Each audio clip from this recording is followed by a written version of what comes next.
Students, मैं राहुनंदन विद्यार्थी प्रवक्ता कला एवं संगीत डीएलएड विभाग श्री शक्ति डिग्री कॉलेज शाकाहारी घाटमपुर कानपुर नगर। स्टूडेंट्स, आज हम आपको बताएंगे आपके संगीत विषय के अंतर्गत संगीत में आरोह और अवरोह के बारे में। आरोह और अवरोह क्या होता है उसके बारे में आज आपको जानकारी देंगे। तो स्टूडेंट्स, मैंने जो नोट्स बनाए हैं उन नोट्स को आप लोग तैयार करके अपने खुद के नोट्स बनाएंगे। जैसे कि बहुत सारे स्टूडेंट्स ने हमको नोट्स बना के भेजे हैं, बहुत अच्छे नोट्स बनाए हैं। उसी तरीके से आप लोग उसके नोट्स बना करके रखेंगे और उनको लगातार उनका रिवीजन करते रहेंगे। ठीक है स्टूडेंट्स, तो मैं आपको अपने ये नोट्स आपको बताता हूँ। तो स्टूडेंट्स, आज हमारा आपके पाठ्यक्रम में जो शीर्षक है वह है संगीत में आरोह और अवरोह।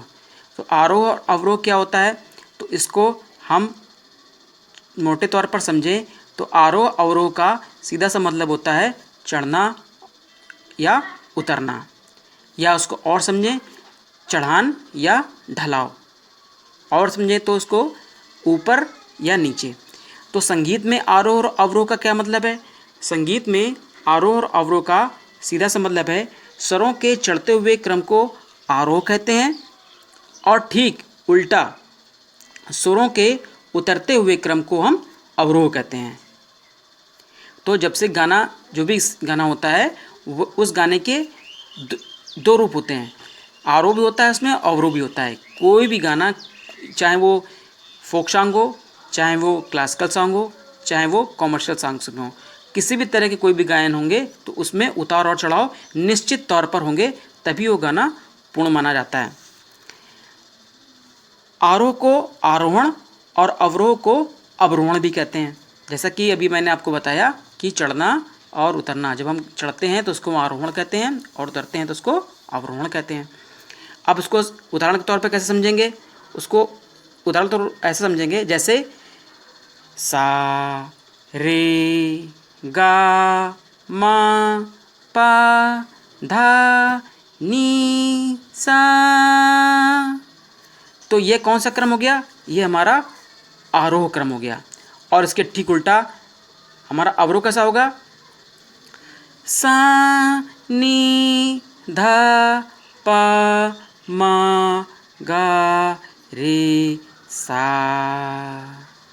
तो ये हमारा अवरोह क्रम हो गया। यानी कि हम गाने के चढ़ते हुए क्रम को आरोह कहते हैं और उतरते हुए क्रम को हम इसको अवरोह कहते हैं। ठीक है स्टूडेंट्स, तो मेरे ख्याल से आपको आरोह और अवरोह समझ में आ गया होगा। अब उसके बाद में आता है नाद। नाद क्या है? ध्वनि को मोटे तौर पर दो भागों में बांटा जा सकता है। नंबर 1 आहत और नंबर 2 अनाहत। तो जो ये इसके दो पार्ट होते हैं, एक आहत और अनाहत। अब संगीत में नाद क्या होता है?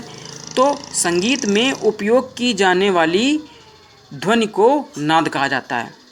यानी कि जो मधुर ध्वनि होती है, उसकी जितनी भी मधुर ध्वनियाँ हैं उन मधुर ध्वनियों को हम नाद कहते हैं। अब क्या है? आहत नाद से ही संगीत का जन्म होता है। यह नाद आपस में दो वस्तुओं में रगड़ने, घर्षण या फिर वस्तु के प्रहार से उत्पन्न होती हैं। अब इसमें क्या है कि जितनी भी ध्वनियाँ हैं वो ध्वनियाँ बिना किसी घर्षण के, बिना किसी टकराव के, बिना किसी प्रहार के उत्पन्न नहीं होती हैं। चाहे वो गायन हो, चाहे वो वादन हो।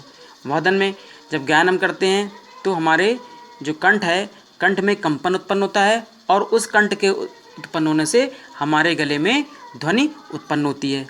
उसी तरीके से इतने वाद्य यंत्र हैं तो तमाम तरह के वाद्य यंत्र संगीत में प्रयोग किए जाते हैं। जैसे ताल वाद्य हो गया, वायु वाद्य हो गया, तार वाद्य हो गया, इस तरीके के बहुत सारे वाद्य यंत्र प्रयोग किए जाते हैं। उसमें से ध्वनियाँ उत्पन्न होती हैं। जैसे कि ढोलक हो गया, तबला हो गया, मृदंग हो गया, पखावज हो गया। ये क्या होते हैं? ढपली हो गई। ये कैसे वाद्य यंत्र हैं? क्योंकि इसमें नाद कैसे उत्पन्न होता है? इसमें नाद ऐसे उत्पन्न होता है कि इसमें जब हमारा हाथ उस वाद्य यंत्र पर प्रहार करता है तो फिर वह नाद उत्पन्न करता है, तो वह मधुर ध्वनि उत्पन्न करता है। ढोलक, नाग, नाल, पखावज है, तबला है, जब हमारे हाथों द्वारा वो कंपन उत्पन्न होता है तब वो मधुर ध्वनि उत्पन्न करते हैं, यानी कि वो नाद उत्पन्न करते हैं। इसी तरीके से वायु के द्वारा उत्पन्न होता है हारमोनियम हो गया हमारा। हारमोनियम की प्रक्रिया क्या होती है? हारमोनियम में हम आगे से पंप से हवा प्रेषित करते हैं और उनमें से जो पंप हारमोनियम के अंदर जो कीज लगी होती हैं वह कीज यानी कि जो तार होते हैं उन तार और ध्वनि के टकराव से जो ध्वनि उत्पन्न होती है तो उससे हमें एक मधुर ध्वनि हारमोनियम से प्राप्त होती है। इसी तरीके से अब हम घर्षण की बात करते हैं, रगड़ने की बात करते हैं। तो आपने देखा होगा सारंगी, आपने देखा होगा वायलिन। तो इसमें क्या होता है कि हमें तार के माध्यम से उसमें घर्षण उत्पन्न करते हैं। तो घर्षण उत्पन्न करने पर क्या होता है? उसमें भी कंपन उत्पन्न होता है और उसमें से जो मधुर ध्वनि उत्पन्न होती है जिसको हम नाद कहते हैं। ठीक है स्टूडेंट्स, आपको समझ में आ गया होगा कि नाद क्या होता है। अब क्या है? आहत नाद से ही संगीत का जन्म होता है। यह नाद आपस में दो वस्तुओं को रगड़ने, घर्षण या फिर वस्तु के प्रहार से उत्पन्न होती हैं। आहत नाद हम तक कंपन के द्वारा पहुंचती हैं, जैसे कि मैंने अभी आपको समझाया। संगीत के 7 स्वरों में रे का नाद सा के नाद से ऊंचा होता है। जैसा कि भैया मैंने भी यहाँ पर बताया कि वहाँ पर रे और सा में कितना अंतर है, यानी सा रे तो जो उसका है सा का जो है वह रे का नाद जो है सा से ऊंचा है। इसी तरह गा का नाद रे से ऊंचा है। तो इसी तरीके से इसमें जितने भी सारे गामा पाधानी सा हैं सब में किसी का नाद किसी से ऊंचा है और सब में किसी का नाद किसी से नीचा है।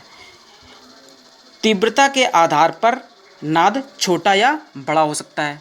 तो तीव्रता के आधार पर कैसा कि जैसे कि कोई भी सॉन्ग है, कोई भी गाना है, तो उसके जो उसमें नोट्स लगते हैं, जो उसमें स्वर लगते हैं, तो उन स्वरों को तीव्रता के आधार पर उनको छोटा या बड़ा वह नाद हो सकता है। तो स्टूडेंट्स, आज हमने आपको संगीत विषय के अंतर्गत मैंने आपको बताया कि आरोह और अवरोह क्या होता है और उसके बाद नाद क्या होता है। तो मेरे अकॉर्डिंग आप लोगों के समझ में ये आ गया होगा। तो इसके आप नोट्स बना लेना। मैंने समझाने का पूरा प्रयास किया है, आपके समझ में आ चुका होगा। इसके बावजूद भी अगर कहीं पर आपको समस्या लगती है तो आप लोग संपर्क करके मुझसे इस बारे में और जानकारी ले सकते हैं। तो तब तक के लिए स्टूडेंट्स इतना ही। आगे की वीडियो में हम आपको और जानकारी देंगे। तब तक के लिए धन्यवाद।